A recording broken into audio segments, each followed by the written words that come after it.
At my rich wife's lavish birthday dinner, she lifted her glass of champagne, diamonds glittering under the chandelier, and announced with smiles sharp enough to cut glass, "Dating down really puts life in perspective.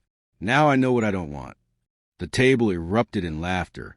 Her friends, bankers, lawyers, women in tailored silk, and men with watches more expensive than my car, clinked glasses and leaned into the joke. But I just sat there, still as stone, my face burning while their laughter echoed in my chest like gunfire. She was looking at me when she said it. There was no mistaking it. I didn't wait for dessert. I quietly placed $200 on a linen tablecloth, enough to cover my plate and more, then pushed back my chair. No one stopped me. They were too busy laughing. I walked out of that glittering restaurant, got into my 12-year-old car, and drove home in silence. On the way back, my hands gripped the steering wheel so tightly my knuckles ached. A single thought circled my mind. She doesn't respect me anymore. Maybe she never did. We met 6 years ago. I wasn't wealthy, but I was steady, hard-working, kind. At least that's what I believed mattered. She was dazzling, an heiress, though she liked to call herself self-made because she ran a boutique investment firm funded by her family's money. For a while, she seemed to love me for my simplicity, the way I fixed things around the house myself, the way I listened more than I spoke. But slowly, things changed. Her clothes grew more expensive, her friends more elitist, her tastes impossible to satisfy. And me, I was just there, her project, her humble reminder. That night, when she made me the punchline of her joke, something inside me cracked. When I got home, I didn't sleep. I poured myself a drink, sat in the dark, and scrolled through my phone aimlessly. That's when a notification popped up, an Instagram story. One of her friends from the dinner had tagged her, and in the background, I could hear her voice carry on the joke. "You should have seen his face," she laughed, the whole table roaring. I set the phone down. For the first time in years, I felt utterly hollow. The next morning, I drove to work in a fog. At the office, I kept my head down, answering emails, pretending everything was fine. But in the afternoon, as I was leaving, I bumped into Rachel. Rachel had been my colleague for years, someone I respected quietly. She wasn't glamorous like my wife or her circle, but she had this warmth about her, like she actually saw people instead of looking through them. She noticed my tired eyes.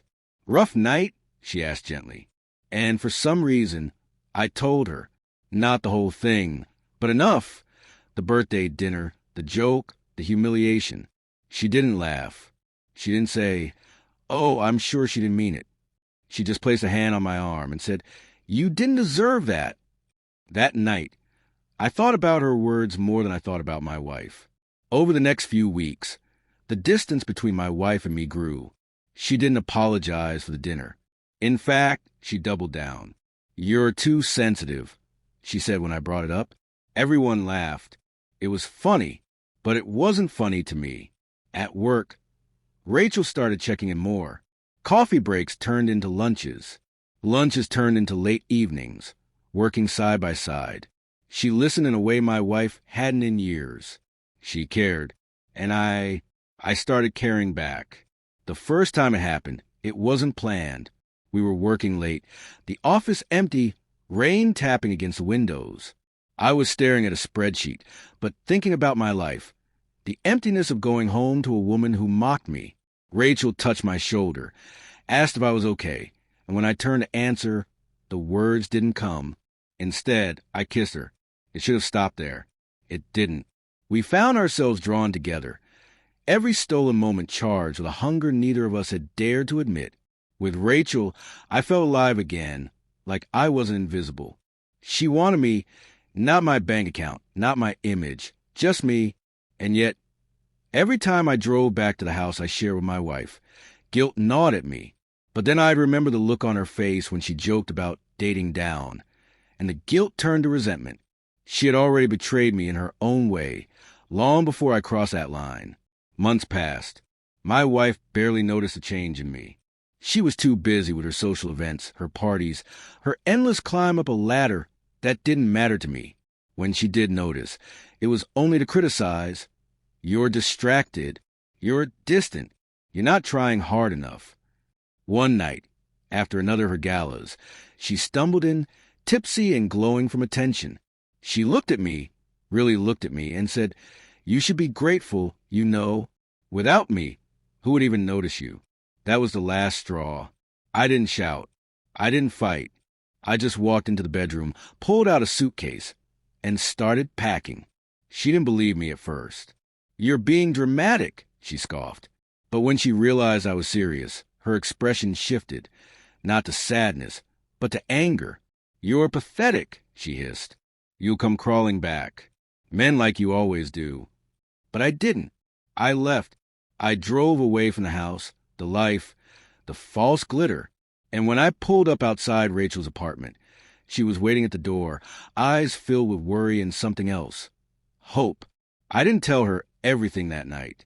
I just said I couldn't stay there anymore. She opened the door wider and whispered, "Then don't." In the months that followed, the divorce was messy, brutal. My wife tried to strip me of dignity, the same way she'd mocked me at that dinner. But money and status couldn't erase the truth. She had killed our marriage long before Rachel touched my lips. Now, when I wake up beside Rachel, sunlight spilling across her face, I don't feel like the man who was laughed at in that restaurant. I feel like a man who finally chose himself. And though the memory of that night still stings, I'm grateful for it. Because sometimes it takes being humiliated, broken, and abandoned to finally see the door you should have walked through years ago.